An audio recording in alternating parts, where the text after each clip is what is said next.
மலையில் தொடங்கி கடலில் முடிந்த அந்த பெரிய ஆற்றின் நடுவில் ஒரு சிறு தீவு இருந்தது. 6 தீவைச் சுற்றி ஓடியது. சில சமயம் அதன் கரைகளை அரித்தது. ஆனால் ஒருபோதும் தீவின் மேலாக ஓடியதில்லை. அத்தீவில் ஒரு சிறு குடிசை இருந்தது. மண் சுவரும் சாய்வான ஓலைக்கூரையும் கொண்ட குடிசை பெரிய பாறை ஒன்றை ஒட்டி அது கட்டப்பட்டிருந்தது. எனவே 3 சுவர்கள்தான் மண்ணாலானவை, பாறையே 4வது சுவர். சில வெள்ளாடுகள் தீவில் முளைத்த புல்லை மேய்ந்தன. பெட்டைக் கோழிகள் சில அவற்றைச் சுற்றித் திரிந்தன. முலாம் செடி பாத்தியும் காய்கறி பாத்தியும் அங்கிருந்தன. தீவின் மத்தியில் ஒரு அரச மரம் நின்றது. அது மிகப் பழைய மரம். பல வருடங்களுக்கு முன்பு வலிய காற்று ஒன்று ஒரு விதையை தீவில் கொண்டு சேர்த்தது. 2 பாறைகளுக்கிடையே சிக்கிய அது அங்கேயே வேர்விட்டு வளர்ந்தது. பெரிய மரமாகி ஒரு சிறு குடும்பத்துக்கு பாதுகாப்பும் நிழலும் அளித்தது. தாத்தா மீன் வலையை பழுது பார்த்தார். ஆற்றில் 10 வருட காலம் அவர் மீன் பிடித்திருக்கிறார். அவர் நல்ல மீனவர். மெலிந்த வெள்ளிய சில்வா மீன், அழகான பெரிய மாவு மீன், நீண்ட மீசைக்கார சிங்காரா மீன் வகைகள் அங்கே அகப்படும் என அவர் அறிவார். ஆறு எங்கே அதிக ஆழம், எங்கே ஆழமில்லை என்பது அவருக்குத் தெரியும். தூண்டிலில் எந்த இரை உபயோகிப்பது, எந்த மீன் புழுக்களை விரும்பும், எது பயறுகளை நாடும் என அறிவார். அவர் தன் மகனுக்கு மீன் பிடிக்க கற்றுத்தந்தார். ஆனால் அவர் மகன் 100 மைல்களுக்கு அப்பாலிருந்த ஒரு நகரில் தொழிற்சாலையில் பணிபுரியப் போய்விட்டான். அவருக்கு பேரன் இல்லை. சீதா என்று ஒரு பேத்தி இருந்தாள். ஒரு பையன் செய்யக்கூடிய எல்லா வேலைகளையும் அவள் செய்தாள். சில சமயம் சிறப்பாகவே செய்தாள். அவள் மிகச் சின்னவளாக இருந்தபோதே அவள் அம்மா இறந்து போனாள். பாட்டி ஒரு பெண் அறிய வேண்டிய அனைத்தையும் அவளுக்கு கற்றுக் கொடுத்தாள். தாத்தாவுக்கும் பாட்டிக்கும் எழுதப் படிக்கத் தெரியாது. ஆகவே சீதாவுக்கும் படிக்கவோ எழுதவோ தெரியாது. ஆற்றுக்கு அப்பால் ஒரு ஊரில் ஒரு பள்ளிக்கூடம் இருந்தது. ஆனால் சீதா அதை பார்த்ததே இல்லை. தீவில் அவளுக்கு ஏகப்பட்ட வேலைகள் இருந்தன. தாத்தா தனது வலையைச் சீர்படுத்திக் கொண்டிருந்தபோது சீதா குடிசைக்குள் இருந்தாள். பாட்டியின் நெற்றியை பிடித்துவிட்டுக் கொண்டிருந்தாள். பாட்டியின் உடல் சுரத்தால் கொதித்தது. 3 நாட்களாகவே பாட்டிக்கு நோய். எதுவும் சாப்பிட முடியவில்லை. முன்பும் அவள் சீக்காக இருந்திருக்கிறாள். ஆனால் இவ்வளவு மோசமாக இல்லை. பாட்டி தூங்கியதும் சீதா மெதுவாக அறைக்குள்ளிருந்து வெளியே வந்து நின்றாள். மழைக்கால மேகங்களால் வானம் இருண்டிருந்தது. இரவு முழுவதும் மழை பெய்திருந்தது. இன்னும் சிறிது நேரத்தில் மீண்டும் மழை பெய்யும். அந்த வருடம் பருவமழை சீக்கிரமாகவே ஜூன் இறுதியிலேயே வந்துவிட்டது. இப்போது ஜூலை கடைசி. ஏற்கெனவே ஆறு பொங்கிப் புரண்டது. அது பாய்ந்து வரும் ஓசை மிக நெருங்கியும் வழக்கத்தை விட மிக அச்சம் தருவதாகவும் இருந்தது. சீதா தாத்தா அருகில் சென்றாள். அரச மரத்தின் கீழே அவருக்கு பக்கத்தில் உட்கார்ந்தாள். உனக்கு பசிக்கிறபோது சொல், ரொட்டி சுட்டுத் தருவேன் என்றான் அவன். உன் பாட்டி தூங்கிவிட்டாளா? அவள் தூங்குகிறாள். ஆனால் சீக்கிரம் விழித்து விடுவாள். அவளுக்கு நோவு அதிகம். நாளைக்கு அவள் குணமடையாவிட்டால் ஷாகனின் நகர ஆஸ்பத்திரிக்கு அவளை இட்டுப் போவேன். அவளை எப்படி குணப்படுத்துவது என்பது அங்கு இருப்பவர்களுக்குத் தெரியும். நீ சில தினங்கள் தனியாக இருக்க வேண்டும். சீதா ஸ்ரத்தையாகத் தலையாட்டினாள். பாட்டி குணமடைய வேண்டும். ஆற்றில் நீரோட்டம் வேகமாக இருக்கையிலும் சிறு படகை வலித்துச் செல்லும் சக்தி தாத்தாவுக்கு இருந்தது. இதை அவள் அறிவாள்.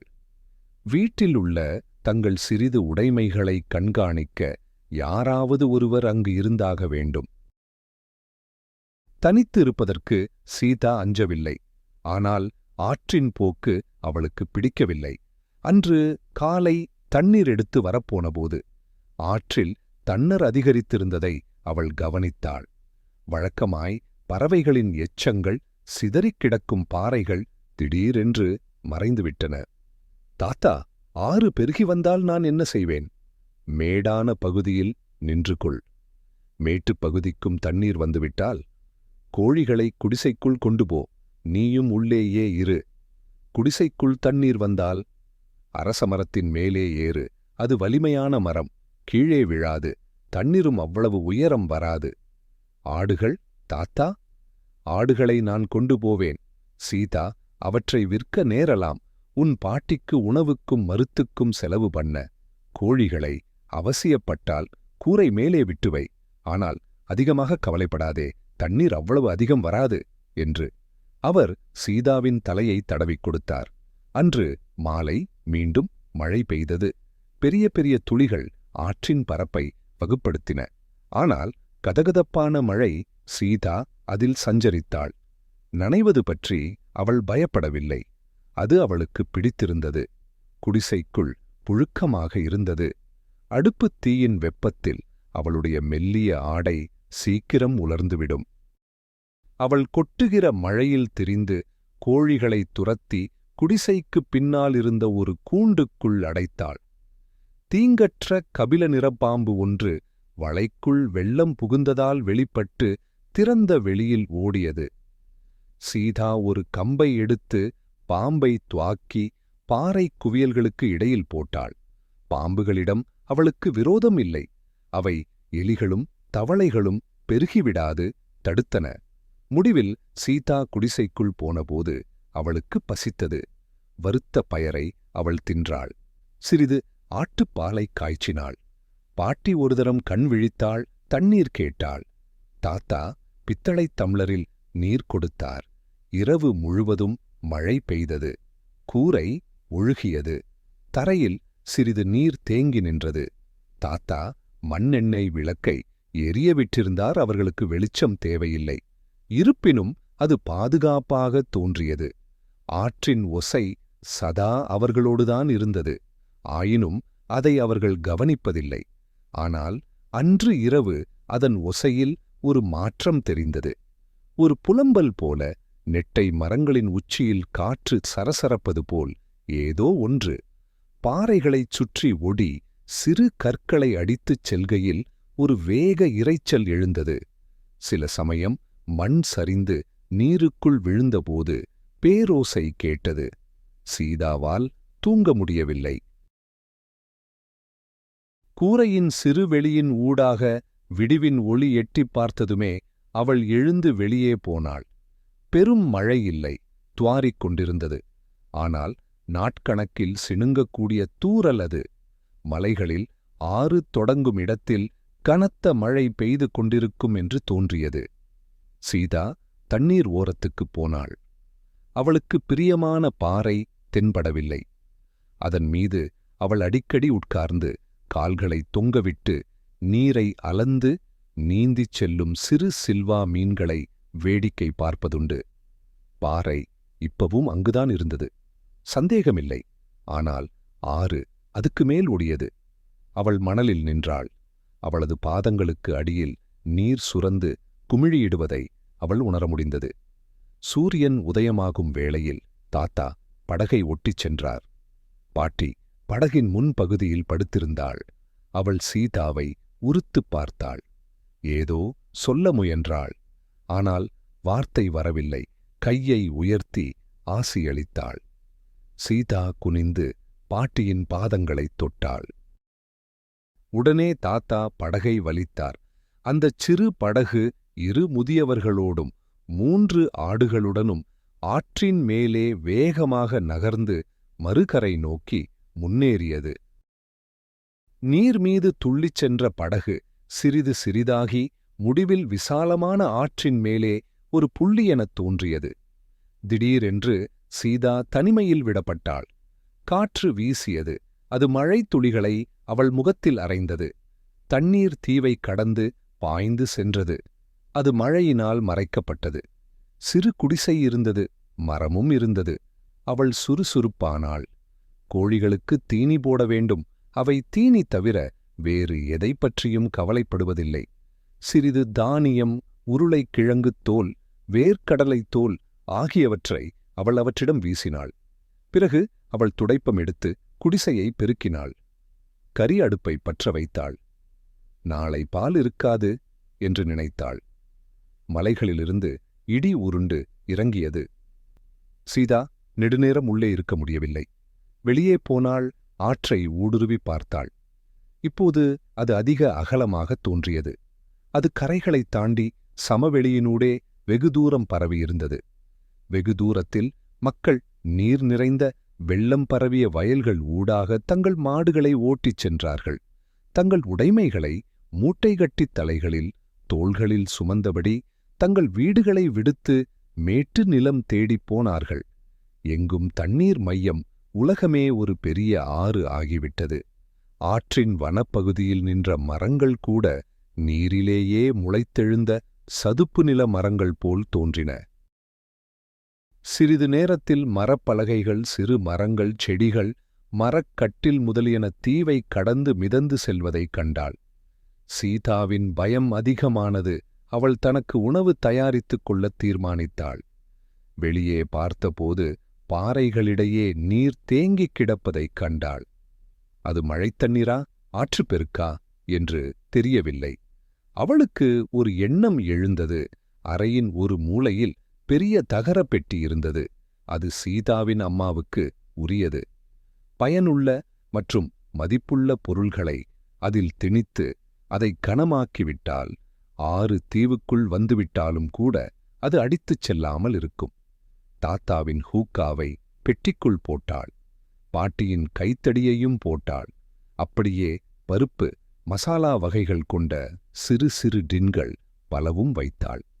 சீதா பெட்டியை நிரப்புவதில் தீவிரமாக இருந்ததால் குதிகால்களை குளிர்நீர் தொட்டதை அவள் கவனிக்கவே இல்லை. பெட்டியை பூட்டி சாவியை பாறைச் சுவரில் உயரே இருந்த ஒரு பொந்தில் வைத்தாள். அதன் பிறகுதான் அவள் நீர் பரவிய தரையில் நடந்து கொண்டிருந்ததை உணர்ந்தாள். கண்டகாட்சி அச்சுறுத்தவும். அவள் அசைவற்று நின்றாள். தண்ணீர் கதவு விளிம்பு வழியாக கசிந்து அறைக்குள் புகுந்து கொண்டிருந்தது. சீதா மற்ற அனைத்தையும் மறந்தாள். குடிசையை விட்டு வெளியே பாய்ந்தாள். முழங்கால் அளவு நீரில் விரைந்து அரச மரத்தின் பாதுகாப்பை நாடி ஓடினாள்.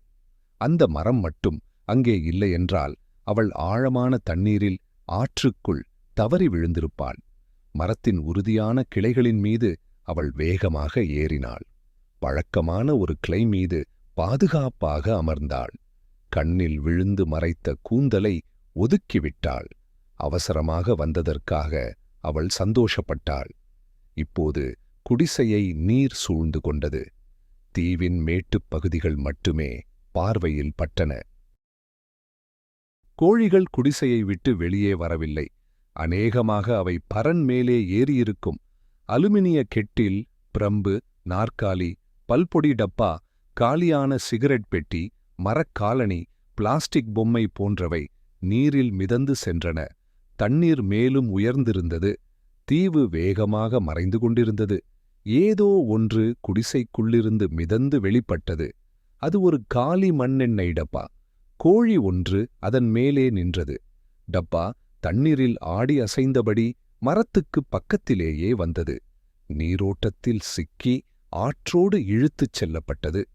கோழி இன்னும் அதில் தொத்தி நின்றது. சற்று நேரத்துக்குப் பிறகு தண்ணீர் படுக்கையை தொட்டிருக்க வேண்டும். ஏனெனில் மீதமிருந்த கோழிகள் பாறை அடுக்கிற்கு பறந்தன. அங்கிருந்த சிறு இடத்தில் ஒண்டின. சீதா மேலும் சிறிது உயரே போனாள். கண்ணங்கரிய காட்டுக்காகம் ஒன்று மேற்கிளைகளில் தங்கியிருந்தது. அங்கு காக்கை கூடு இருந்ததை சீதா பார்த்தாள். ஒரு கிளையின் கவட்டையில் சுள்ளிகள் தாறுமாறாக அடுக்கி வைக்கப்பட்ட ஒரு கூடு. கூட்டில் 4 முட்டைகள், நீலப் பசுமை நிறமும் புள்ளிகளும் கொண்டவை. காகம் அவற்றின் மீது உட்கார்ந்து வருத்தமாய்க் கத்தியது. காகம் துயரத்தோடு இருந்தபோதிலும் அது அங்கே இருந்தது சீதாவுக்கு உற்சாகம் ஊட்டியது. அவள் தனியாக இருக்கவில்லையே. யாருமில்லாமல் இருப்பதை விட துணைக்கு ஒரு காகம் இருப்பது மேல்தான். இதர பொருள்கள் குடிசைக்குள்ளிருந்து மிதந்து வந்தன.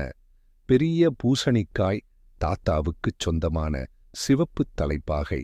அது கட்டவிழ்ந்து நீள பாம்பு போல் நீரில் நெளிந்தது. மரம் காற்றிலும் மழையிலும் ஆடியது. காகம் கத்தியது, மேலே பறந்தது. சில முறை மரத்தை வட்டமிட்டது, மீண்டும் கூட்டுக்குத் திரும்பியது. சீதா கிளையோடு ஒட்டிக்கொண்டாள். மரம் அடிமுதல் நுனி வரை அதிர்ந்தது. சீதாவுக்கு அது பூமி அதிர்ச்சி மாதிரி பட்டது. இப்போது 6 நெடுகிலும் அவளைச் சுற்றிச் சுழன்றது. குடிசையின் கூரையை தொட்டுவிட்டது. விரைவில் மண் சுவர்கள் இற்று விழுந்து மறையும். பெரிய பாறையும் தூரத்தில் நின்ற சில மரங்களையும் தவிர தண்ணீர்தான் பார்வைக்கு புலனாயிற்று. நெட்டையான பழைய அரசமரம் நெட்டுயிர்த்தது. அதன் நீண்டு சுருண்ட வேர்கள் கெட்டியாய் தரையை பற்றியிருந்தன. ஆனால் மண் இளகிக் கொண்டிருந்தது. கற்கள் நீரில் அடிபட்டுச் சென்றன. வேர்கள் வேகமாய் தங்கள் பிடியை இழந்தவாறிருந்தன. ஏதோ கோளாறு என்று காகம் அறிந்திருக்க வேண்டும். அது மேலே பறந்து போய் மரத்தையே வளையமிட்டது. அதில் உட்காரவும் மனமின்றி பறந்து போகவும் விரும்பாமல் தவித்தது. சீதாவின் ஈர நூல் ஆடை அவளது மெலிந்த உடலோடு ஒட்டிக்கொண்டது. மழைநீர் அவளது நீண்ட கருங்கூந்தலிலிருந்து வடிந்தது. அது மரத்தின் ஒவ்வொரு இலையிலும் வழிந்தது. மரம் பெருமூச்சு விட்டு மீண்டும் அசைந்தது. கீழிருந்து மண் திரண்டு புரண்டது. மரம் அசைந்ததும் அது சரிந்தது. மெதுவாக முன்னே அசைந்தது. பக்கத்துக்குப் பக்கம் சிறிது திரும்பியது. தரைமீது தன் வேர்களை இழுத்தபடி நகர்ந்தது. ஆற்றின் மைய ஓட்டத்தினுள் அது நழுவியது. அவளைச் சுற்றிலும் கிளைகள் ஆடின. ஆயினும் சீதா தன் பிடியை விட்டுவிடவில்லை. இப்போது தண்ணீர் வெகு அருகில் இருந்தது. அவள் பயந்து போனாள். வெள்ளத்தின் பரப்பையோ ஆற்றின் அகலத்தையோ அவளால் பார்க்க முடியவில்லை. தண்ணீர் தன்னைச் சூழ்ந்து கொண்டிருப்பதை மட்டுமே அவள் காண முடிந்தது. காகம் மரத்தைச் சுற்றி பறந்தது. அது கடும் கோபம் கொண்டிருந்தது. அதன் கூடு இன்னும் கிளைகளிலேயே இருந்தது. ஆனால் நெடுநேரம் இருக்காது. மரம் புரண்டது. ஒரு பக்கமாய்ச் சாய்ந்தது. கூடு நீரில் விழுந்தது. முட்டைகள் ஒவ்வொன்றாய் விழுவதை சீதா பார்த்தாள்.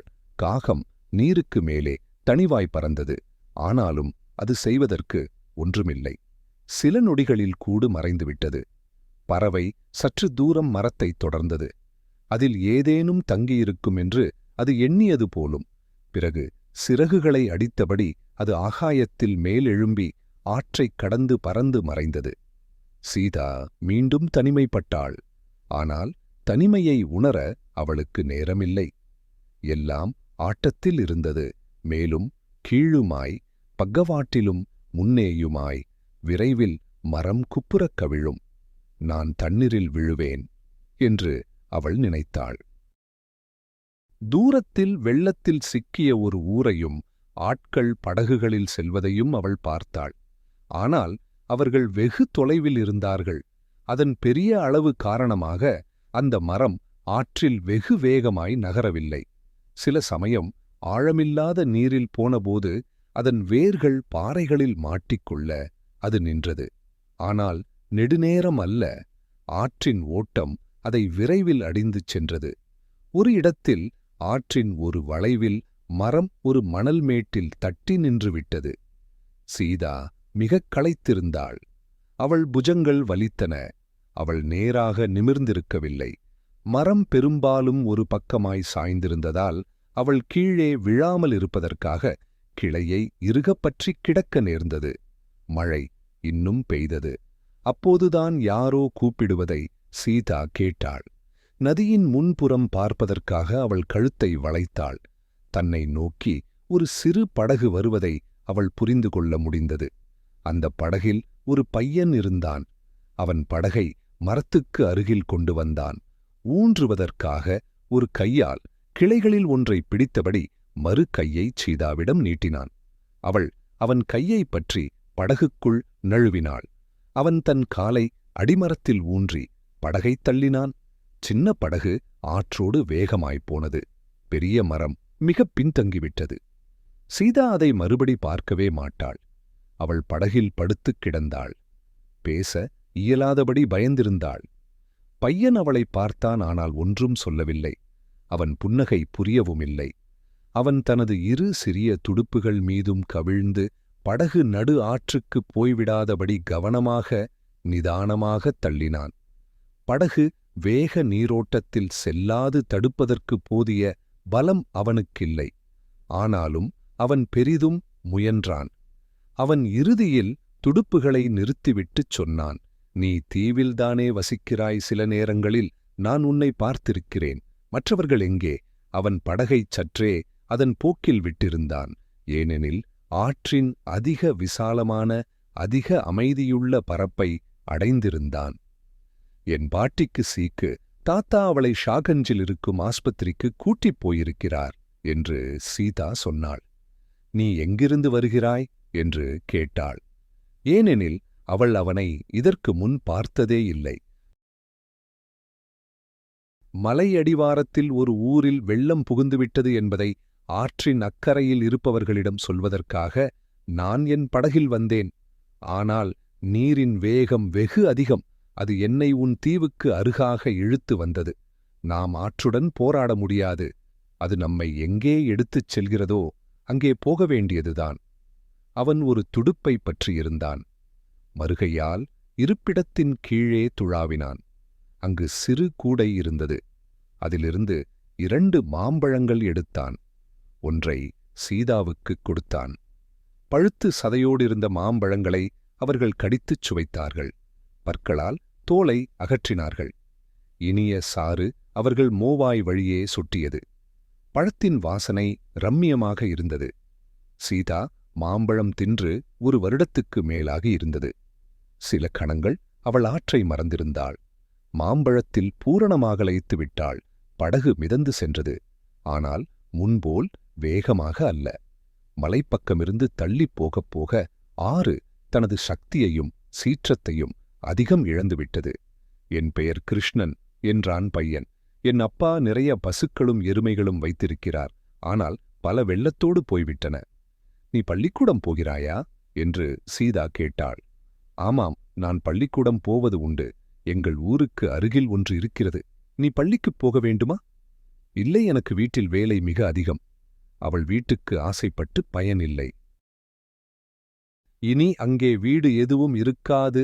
மரங்கள் நிற்கும் இடத்துக்குப் போக முயல்வோம். நாம் இரவு பொழுதில் ஆற்றிலே இருக்க முடியாது என்றான் அவன். எனவே மரங்களை நோக்கி படகை தள்ளினான். 10 நிமிடங்கள் சிரமப்பட்ட பிறகு ஆற்றின் ஒரு வளைவை அடைந்தான். ஆற்றின் மைய நீரோட்டத்திலிருந்து அவர்கள் தப்புவது சாத்தியமாயிற்று. விரைவில் அவர்கள் ஒரு காட்டில் இருந்தார்கள். நெடிய பசும் மரங்களுக்கிடையே படகு சென்றது. கிருஷ்ணன் சொன்னான், நாம் படகை இங்கு ஒரு மரத்தில் கட்டி வைப்போம். அப்புறம் ஓய்வெடுக்கலாம். நாளை நாம் காட்டை விட்டு வெளியேற வழி காண்போம். அவன் படகின் அடியிலிருந்து நீளக் கயிறு ஒன்றை எடுத்தான். அதன் ஒரு நுனியை படகின் பின்பக்கம் கட்டினான். மறுமுனையை தண்ணீருக்குச் சிறிதளவே உயர்ந்து தொங்கிய கனமான கிளை ஒன்றின் மேல் வீசி முடிந்தான். படகு அடிமரத்தை ஒட்டி அமைதியாக நின்றது. இரவில் வனவிலங்குகள் வெளிப்பட்டு நகர்ந்தன. பொந்துகள், குகைகள், வளைகளிலிருந்து வெள்ளத்தால் துரத்தப்பட்ட பிராணிகள் பாதுகாப்பையும் வறண்ட தரையையும் தேடித் திரிந்தன. ஒரு பெரிய மலைப்பாம்பு நீரில் நீந்தித் தங்களை நோக்கி வருவதை சீதாவும் கிருஷ்ணனும் கண்டார்கள். அது படகினுள் வரக்கூடும் என்று சீதா பயந்தாள். ஆனால் அது அவர்களைக் கடந்து சென்றது.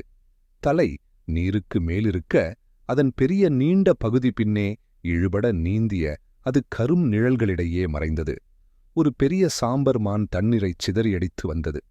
அது நீந்த தேவையில்லை, அது மிக உயரம். அதன் தலையும் தோள்களும் நீருக்கு மேலாகவே இருந்தன. அதன் கொம்புகள் பெரியன, அழகானவை.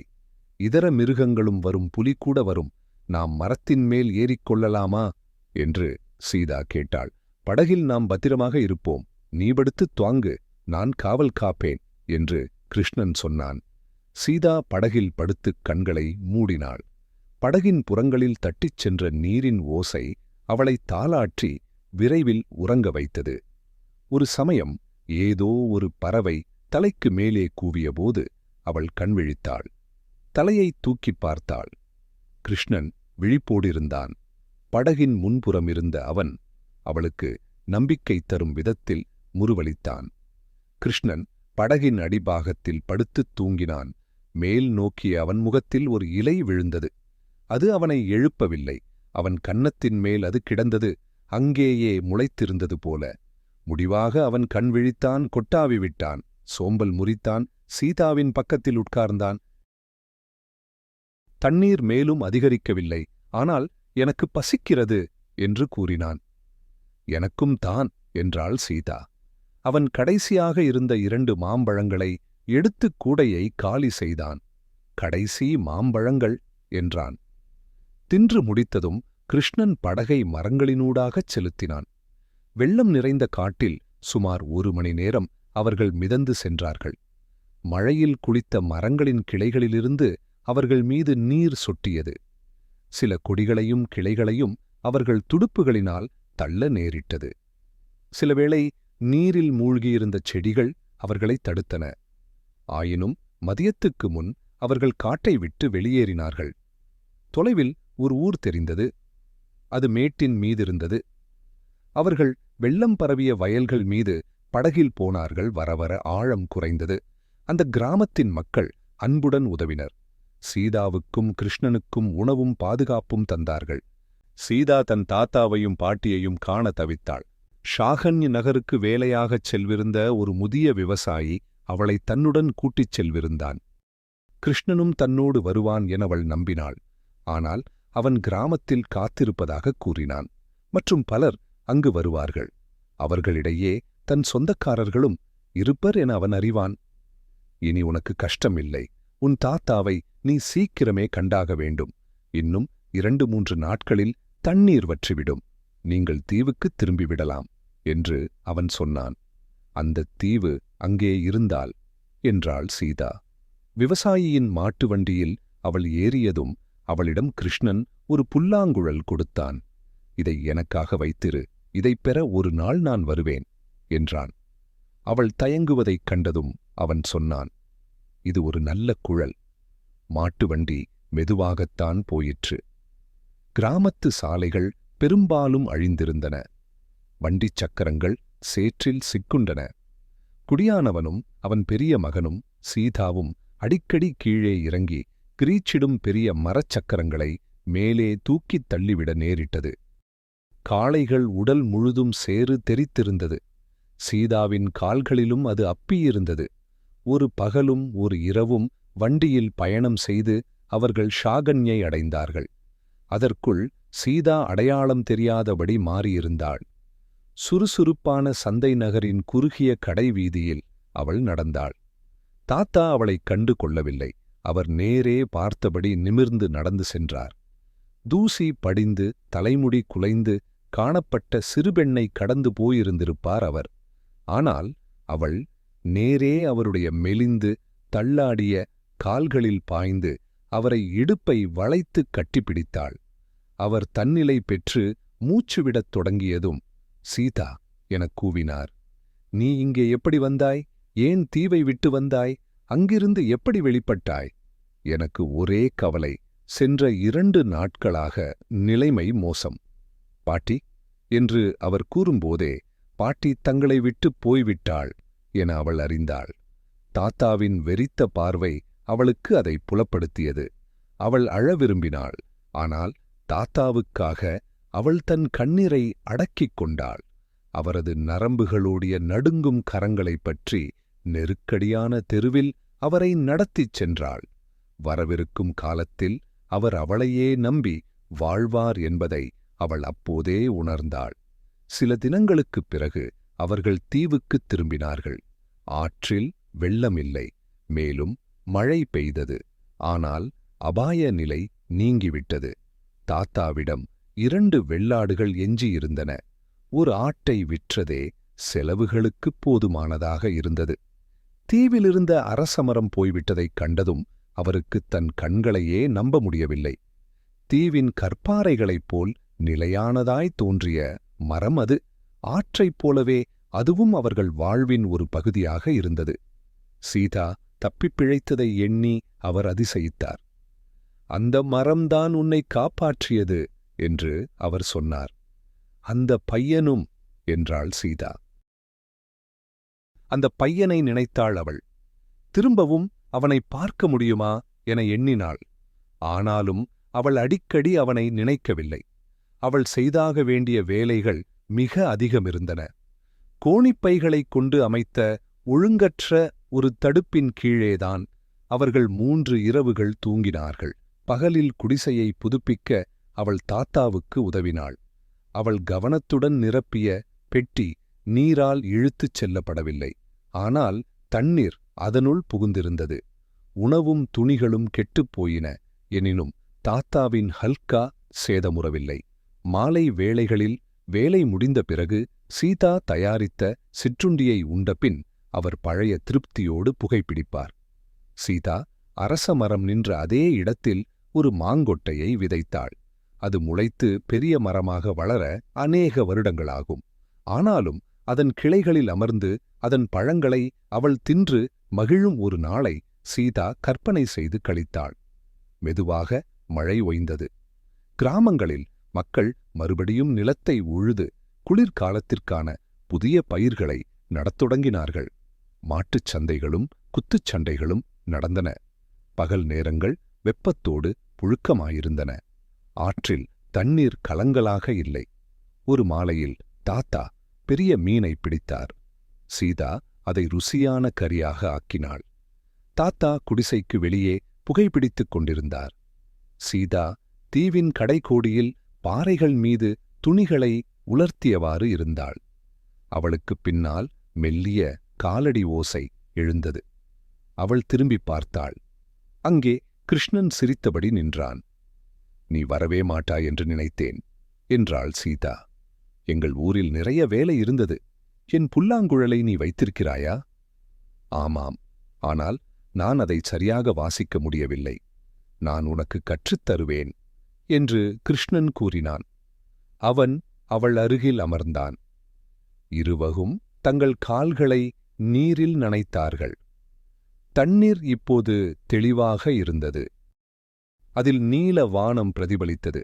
ஆற்றுப்படுகையின் மணலையும் சிறு கற்களையும் நன்கு பார்க்க முடிந்தது. சில வேளை ஆறு கோபமாகவும் சில வேளை அன்பாகவும் இருக்கிறது என்றாள் சீதா. "நாம் ஆற்றைச் சேர்ந்தவர்கள்" என்று கிருஷ்ணன் சொன்னான். அது ஒரு நல்ல ஆறு, ஆழமானது, வலியது. மலைகளில் தொடங்கி கடலில் முடிந்தது. அதன் கரைகளில் பல 100 மைல்களுக்கு லட்சக்கணக்கான மக்கள் வசித்தார்கள். சீதா அவர்களில் ஒரு சிறு பெண். அவளைப் பற்றி எவரும் கேள்விப்பட்டதில்லை. அந்தக் கிழவர் பையன். ஆறு தவிர வேறு எவரும் அவளை அறிந்ததும் இல்லை. இப்பிரபஞ்சத்தில் சீதாவைப் போல நாம் ஒவ்வொருவரும் சிறு புள்ளிகள்தான்.